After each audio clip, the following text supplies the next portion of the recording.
Bago po natin simulan ang ating video, nais ko munang magpaabot ng taos-pusong pasasalamat sa inyong walang sawang suporta sa ating YouTube channel.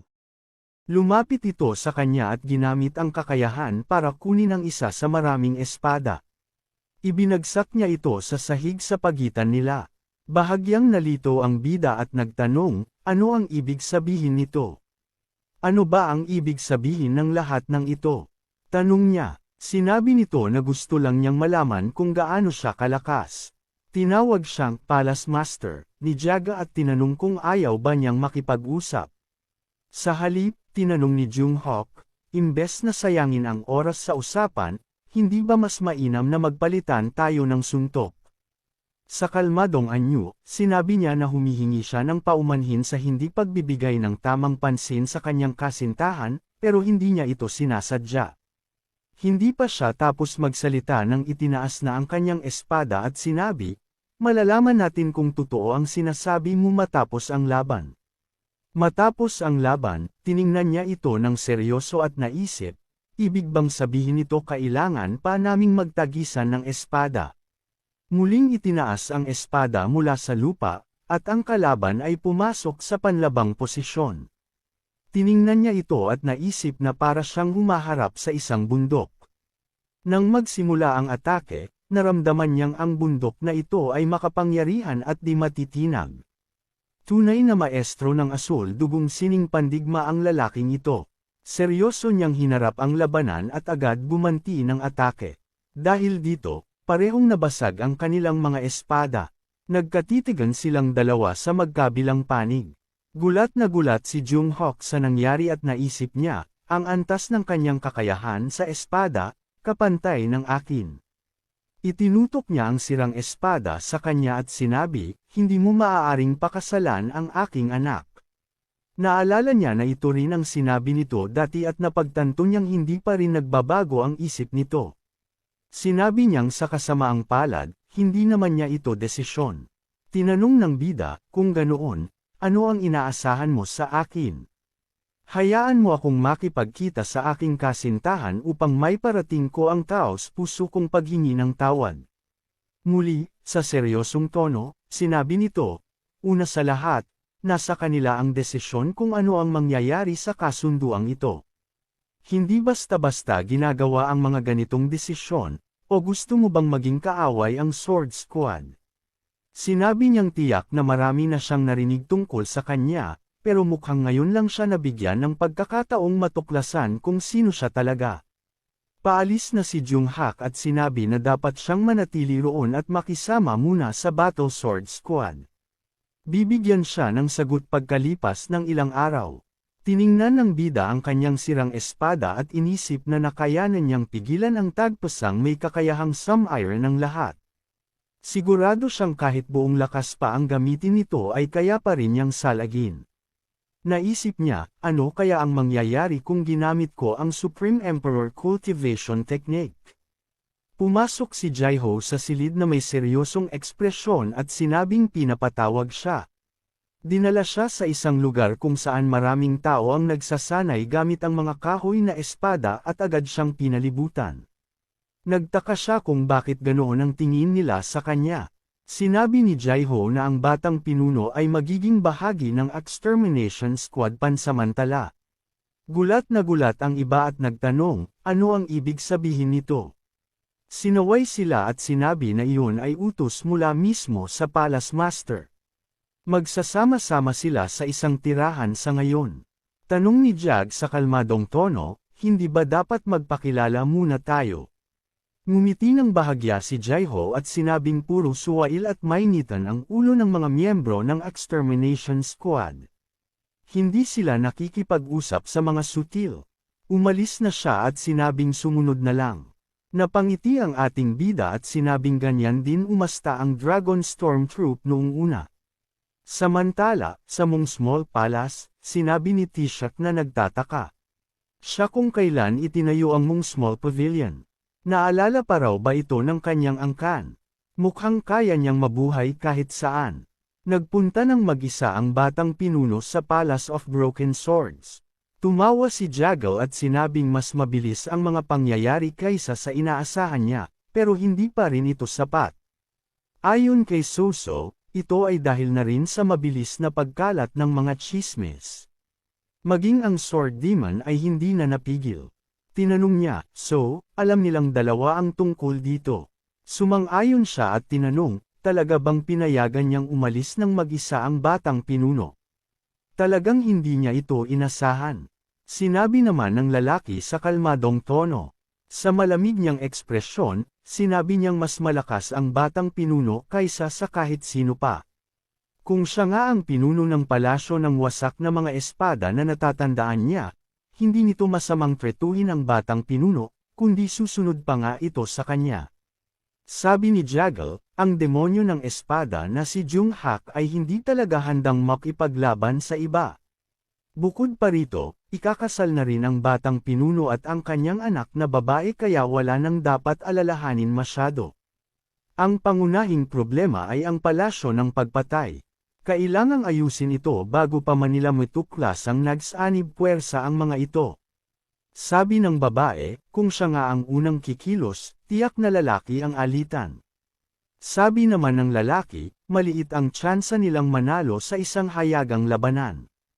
Ngumiti ang babae at nagtanong, paano kung lumabas siyan? Sagot niya, hindi basta-basta lumilitaw ang taong yun mula sa anino. Tinatanong niya kung balak ba nitong bigyan ng misyon siyan. Sabi ng babae, kung gagawin nila ito, magugutom ang Monjes Summer Cat House ng kalahating taon dahil sa laki ng bayad dito. Tinanong niya kung may mas makatuwirang ideya pa ito. Isinara ng babae ang kanyang abaniko at sinabi na tinatawag ng palasyo ng sayaw ng dugo ang lahat ng pinuno ng mga palasyo para sa isang pagpupulong. Ngayon nawala na ang mga orets, mga tanikala na pumipigil sa palasyo ng Yamang Makamundo, hindi na mananahimik ang pinuno ng palasyo ng sayaw ng dugo. Pero marahil, ang pagputol ng koneksyon sa palasyo ng sayaw ng dugo ang siyang pinakanais ng pinuno ng palasyo ng Yamang Makamundo. Malamang desperado ito dahil hawak dito ang pinuno ng ipinagbabawal na pulutong. Kalma lang si Tik habang sinasabing hindi niya pinipigil ang lalaki. Kusang loob itong nagpaiwan. Sabi ni Soso, unang kailangan nilang maglatag ng bagong mga hakbang upang mapigilan ang padalos-dalos na pinuno ng palasyo ng Yamang Makamundo. Kailangang pumunta ang dagwang pinuno sa palasyo ng Yamang Makamundo kasama si Byron. Samantala, dumating na ang extermination squad sa silid kainan at naupo sa kani-kanilang mesa. Binagsak ng kusinero ang sandok sa kawali at sinabing ubos na ang mga ulam. Babalik na lang siya o kainin na lang ang beef jerky. Kalma lang ang bida habang sinasabing marami pa naman. Hindi ba't sobra-sobra naman ang reaksyon niya tungkol sa pagkain? Nagalit ang kusinero, binali ang sandok at sumigaw, paanong ang isang taong may matinong pag-iisip ay ganyang kabastos? Nalito ang bida at naisip na masarap naman ang pagkaluto ng beef jerky at gusto niya ito. Tumawa ang ibang kasamahan at nagbiro, wala ka na bang kahihiyan? Kung ayaw mo sa pagkain, pumunta ka na lang sa palasyo ng pagtanggap ng kaligayahan at magpakasaya roon. Bakit nga ba siya nag-iingay sa simpleng bagay lang? Tahimik siyang umupo sa mesa at naisip na kailangan lang niyang tiisin ito. Hindi madaling harapin ang mga ito, pero nalaman na niya ang kanilang ranggo. Ang malaking lalaking iyon ay si Dan Yopman, ika-4 sa ranggo. Sa tabi niya ay ang kakaibang may mahabang mga braso, si Dan Bong, 3 sa ranggo. May dalawang lalaking may hindi kontentong mukha. Ang dumaan sa harap niya, tumingin sa kanya at nagtanong, hanggang kailan ba tayo mananatili dito kasama niya? Hindi raw malalaman ng "hanggang to" kahit anong tungkol sa kanila. Kahit na nandito siya, tamad pa raw silang sipin siya. Mas mabuti raw na pabayaan na lang siya. Hayaan daw siyang matuto kung ano talaga ang mundong ito. Naisip ng bida na ang mga lalaking iyon ay si Dan Shin at Dan Tayong, una at pangalawa sa ranggo. Maliban kay Dan Jaiho, sila ang may pinakamatinding impluensya sa extermination squad. Gaano kataas ang tingin nila sa sarili nila at ganyan na lang ang pananalita. Mas mabuti na sigurong huwag silang alamin pa. Lumabas siya ng silid kainan at may inis na tinawag si Danny Rang. May isang batang lalaki na may dalang maraming kahoy na espada ang agad tumakbo papalapit sa kanya. Pagkalapit, sinipa siya nito kaya nahulog ang lahat ng espada sa sahig. Galit itong nagtanong, kailangan pa ba talagang tawagin mo ako sa tuwing may ipapagawa ka? Sabi niya, matagal na niyang inutusan ito. Naupo ang bata sa sahig at humingi ng paumanhin habang halatang balisa. Tiningnan siya ng babae na may inis na tingin at sinabing dapat gawin niya ng maayos ang kanyang trabaho. O gusto ba niyang siya lang ang maging kahihiyan ng buong extermination squad? Sila ba iyong ikinahihiya? Lumuhad siya at sinabing hindi iyon ang kaso. Tumalikod ito at sinabing dapat niyang tandaan na hindi sila nagbibigay ng espesyal na trato sa kahit kanino, anuman ang katayuan o edad. Tiningnan ni Jagat ang tagpo at inisip na hindi niya dapat ginawa iyon. Kahit nasa kulto o sa alyansang Miram, pareho lang ang nangyayari. Pagkatapos noon, pumunta si Yarang sa balon at huminga ng malalim, halatang pagod. Lumapit sa kanya ang bida at tinanong kung kailangan niya ng tulong. Bigla siyang tumalikod at may halong gulat na ekspresyon na sinabing ayos lang siya. Kaya niyang gawin iyon. Natakot siya nang makita ito, kaya umatras at natambas sa lupa. Inabot ng bida ang kamay niya at sinabing dapat siyang tumayo. Tumayo si Yarang mag-isa, pinunasan ang alikabok sa sarili, at sinabing ayos lang siya. Lumapit siya sa mga nakakalat na kahoy na espada at sinabi ng bida na nais niyang tumulong. Pinulot niya ang isang espadang kahoy ngunit agad itong hinablot ni Yarang at sinabing pabayaan na niya ito. Tinanong niya kung ano ang mangyayari kung hindi niya matapos sa oras. Hindi siya makakalusot ng ganoon kadali. Sinabi ni Yarang na trabaho niya iyon at kailangan niyang gawin. Inabot niya ang espada at sinabing bahala na siya.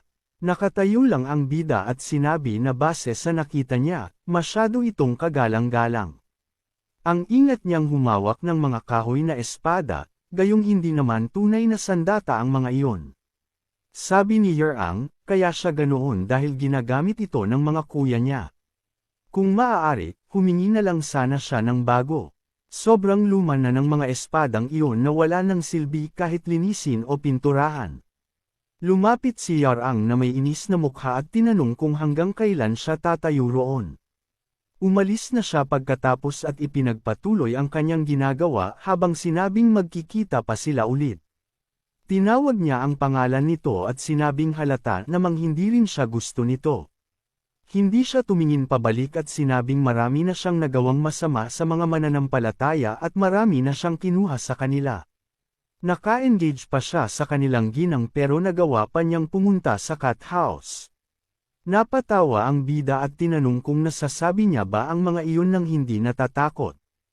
Hindi ba niya naisip na maaaring ikapahamak niya iyon? Tahimik na sinabi ni Yarang na tinuruan siya na ang extermination squad ay hindi yumuyuko sa makapangyarihan, kahit kapalit nito ang kamatayan. Ngumiti ang bida at sinabing magaling nga ang naging turo sa kanya. Nagulat si Yarang at tinanong, iyon lang ba ang gagawin niya? Tanong niya, mas matutuwa ka ba kung sinaktan kita? Sabi niya, syempre hindi naman ganoon. Hindi lang talaga siya gaya ng sinasabi ng iba. Umalis siya at sinabing hindi siya sigurado roon. Napangiti ng bahagya ang bida at inisip na gusto niya ang naging aral nito. Samantala, sa palasyo ng pagpatay, sa isang matarik na kahoy na bundok kung saan nakabitin ang ilang tao sa kisame, tinanong niyan si Mo Yonggi kung kailan darating ang iba. Sinabi niyang tiyak na babayaran nito ang kanyang mga kasalanan. Kahit hindi niya iyon magawa, may isa sa mga tapat na alagad ang gagawa nito.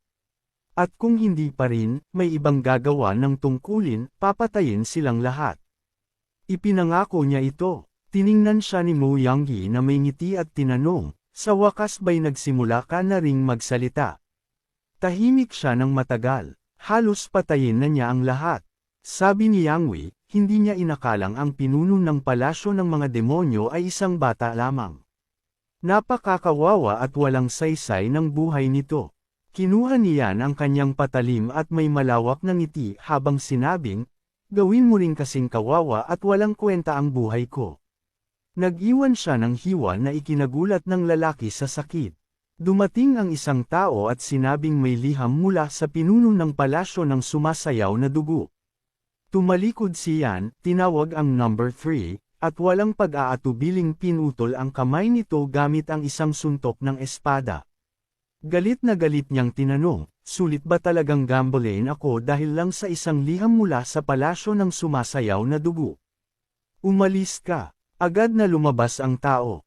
Pinulot niya ang liham na may bahid ng dugo. Binasa niya ito at sinabing, nakakatawa. So, nanalo si Yol Chan laban kay Simon Chan. Tumawa siya ng malakas at sinabing kailangan na niya itong puntahan. Kailangan na niyang, hindi siya dapat mamatay hanggat hindi siya bumabalik. Naiwan si Yonghui na nakabigti sa bulwagan at humingi ng tawad kay Jagukak. Samantala, sa palasyo ng sirang mga espada, galit na galit si Jung Hak at malakas na nagtanong, nasaan na ba si Yanggi? Tinanong ng pinuno ng unit kung gusto niyang hanapin ito. Sinabi niyang kalimutan na lang iyon, baka mas mabuti pa nga. Sa ngayon, kailangan nilang mag-focus sa batang pinuno. Kamusta na nga pala siya? Tanong niya. Sinabi ng pinuno na mahirap sagutin iyon. Nanatili itong tahimik at tiniis lahat ng pang-iinsulto. May ilan pang ang tahasang nagtuturo sa kanya at nagsasabi ng masasamang bagay. Tinanong niya, lahat ba ito ay dahil nawalan siya ng alaala, o tinatago lang niya ang kanyang tunay na pagkatao? Tinanong niya rin, sa tingin mo ba magagawa iyon ng batang pinuno? Tinawag ni Jung Hak ang pangalan niya at biglang umatake gamit ang parehong teknik na ginamit niya sa pangunahing tauhan dati. Nabigla ang pinuno ng unit, natakot, at napapikit sa takot na mamamatay. Ngunit nahinto ang atake, at nagtanong ang pinuno, anong ginagawa mo?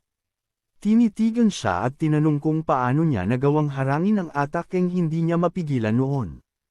Ibinaba niya ang espada at sinabing dapat nilang imbitahin ang unit ng paglipol na bumisita sa Peak of Beauty. Nabigla ito at nagtanong, paano na ang batang pinuno? Sagot ni Jung Hak, dapat isama siya. Iniisip niya na kapag nakapunta roon ang batang pinuno, maaaring manumbalik ang kanyang mga alaala, tulad ng unang beses na pumunta siya roon.